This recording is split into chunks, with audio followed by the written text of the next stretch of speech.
We are Steve and Jill.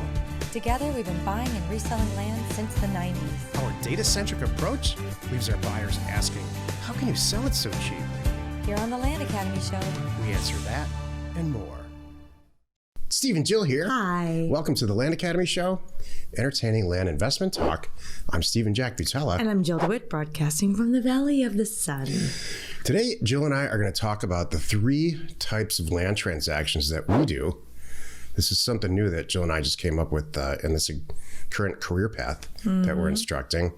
And it seems to be getting a really, really good response. And I think you should consider doing 3 types also.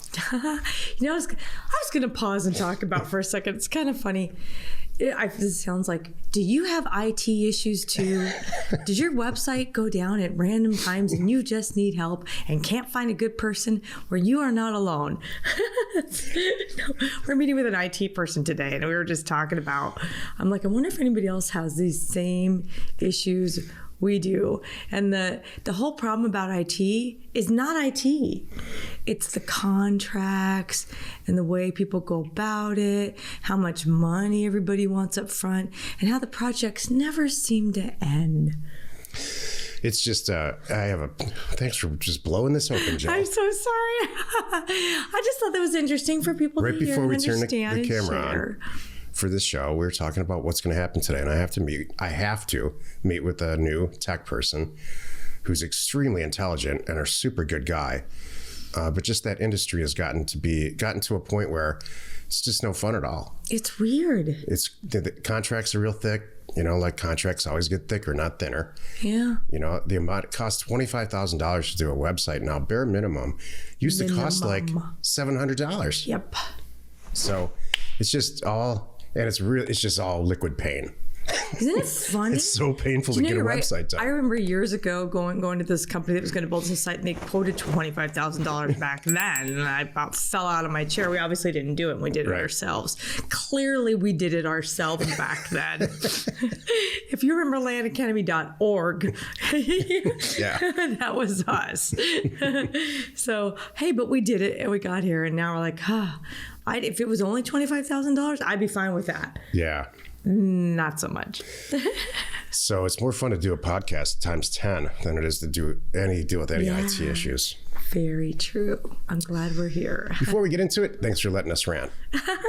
Let's take a question posted by one of our members on the landinvestors.com online community. It's free. And don't forget to subscribe on the Land Academy YouTube channel and comment on the show as you like. Lance wrote, how do you price mailers for land in really hot markets? This is totally on topic for this, for what we're about to talk about today. You price them higher. We're going to talk about the 3 types of deals that Jill and I do. And it didn't come to me, these types of deals, in an organized way. We just sort of organically started doing different types of deals to respond to the market. And so, Lance, I'll answer your question here in a second. Today's topic, there's 3 types of land transactions that we currently do. This is why you're listening. For some reason, we started calling them buckets. Transaction number 1 is buy for X and sell it, double your money and sell it. This could be in the desert, desert squares. This is we'll call it a bread and butter type land transaction for us. The prices kept creeping up. So we would start, a typical deal for me before Jill and I joined forces was, buy for $1,500 to $2,000 and sell for $4 or $5 or $8 on the internet 5 times a day. And so since Jill got involved, and we've made dramatic improvements since then systemically, it's more like buy for 30, sell for 60. And so that's a bucket 2, our type 2 type real estate deal. We just, we're doing a deal funding transaction now where it's buy for 39 and sell for 120. So that's what I would call a bucket 2, add a zero kind of deal. And we just sort of fell into that. And then certainly bucket 3 is bigger. Bucket 3 can be, it's different for us, it's different for everybody, but what I want you to do with bucket 3 is push your limits. You should always be doing something new, trying a new place to send mail. For a lot of people, it's mobile homes. You know, for us, it's special use property that we buy for a lot. And then we might do something to it. We might put a shed on it. We might minor split it in certain states where you can do that. There's all kinds of things, maybe add a well. So there's things that you can do that really dramatically enhance that bucket 3 type specialty use property, which, you know, the numbers on that are staggering. Buy for 50, and when it's all done, sell for, you might have put $20,000 or $30,000 into it, maybe even 100, and then sell for 3 or 4 or 500,000. And Jill and I have many deals like that going on right now, which leads me to Lance's question. Because all those deals, those bucket 3 deals, are in hot markets. In my opinion, it's much, much harder to do a bucket 3 transaction that's in a mediocre, not as hot market. What's a hot market? Really, just cutting right down to it. A hot market is where the days on market are really low and where you have a sense of confidence, and your confidence is backed by actual transactions and how fast they're selling, how much they're selling for. You know, there's properties that Jill and I have purchased, and we're doing stuff to them. It takes 6-8 months to do it, maybe more. And it's a good thing it took 6 to 8 months, because the price, you know, has dramatically gone up. For if we would have sold it 6 to 8 months ago, we would not be thinking about. We would not have thought about the numbers we're going to get. The top line revenue. So I think it's always important, and I say this to myself as much as anybody else, to just keep pushing yourself to try new stuff. That's the point I like to make here too. By the way, thank you for having me. It's nice. I don't know. You know what?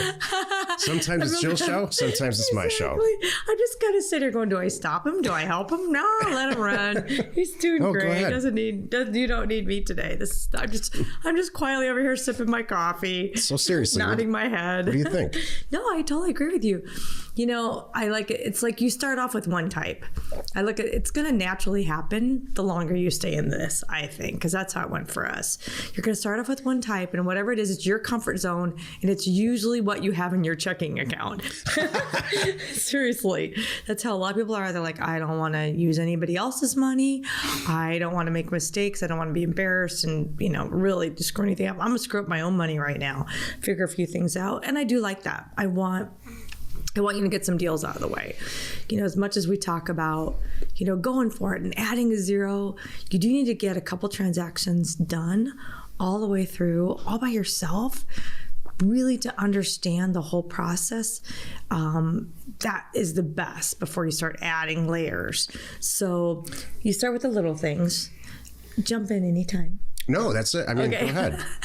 So you start with whatever you're comfortable with. Get 5-10 of those out of the way, and while you're doing it, your eyes are gonna start opening up to like, what's possible here? Why am I buying for 1,000? That guy's buying for 10,000. He closed faster than I did because I'm following this all in the Land Academy community. So maybe I should be doing that. Yep. And here comes layer number 2 or type number 2, which is usually just adding numbers. That's how I see it. Going bigger, just what you're doing already, just looking around going, I'm not messing around with 5 acres anymore. I'm going for the 20s and the 40 acres because they're worth way more money, and I can just do the same amount of work, make 10 times as much money. So that's just going to happen. And then the third type is, like you said, you're going to find some niche out there. You're going to have a specialty, and it may not even be a property type. It may be transactions that nobody wants to do. Maybe there's some probate things. Maybe there's some tax situations. I don't know. You're going to stumble across something that's harder for people to undo, or they don't understand it, or they're just unwilling to do it. And you're going to go, and I will take all of those, everyone. And it's great because there's so many possibilities out there, you know, in so many counties. I mean, you could be, oh my gosh, 3144. That's a lot of counties and parishes in this country. So you could be in one state undoing problems for probably your whole career and do very well. Yeah. Thank you. Well said, Joe. Thank you very much. Happy you could join us today. 5 days a week. You can find us here on the Land Academy Show. Tomorrow, the episode on the House Academy Show is called The Best Place to Buy Houses Right Now. You are not alone in your real estate ambition. I think everyone's going to want to hear that. Yeah, buckets. I love buckets. You know, and I don't know why we haven't really been loud about it in the past, but we've been running the bucket concept for a while. And sometimes we probably have 10 different buckets when you think about it, because there's not only just the property types that we do with land, but we do with deal funding. There's different buckets there, how the percentages are and what type of deals they are and how much work things need. And then, your buckets and my buckets. Yeah, right. There's things that you want to do and you're comfortable with, and there's things that I'm over here doing. And we don't even really talk about it. Right. We're just kind of like, know and trust the other person knows what they're doing. And by now, I think we got this. Thank you for tuning in. If you are a Land Academy member, make sure that you are joining us and connecting and talking with us on Discord. We are Steve and Jill. Information and inspiration to buy undervalued property. We hope you find our content valuable and we appreciate your support. If you have not already, please check out our channel and hit the subscribe button. And your comments and suggestions help us to create the content you're here for. Hitting the like button helps to support our channel's algorithm and gauge your interest for future shows.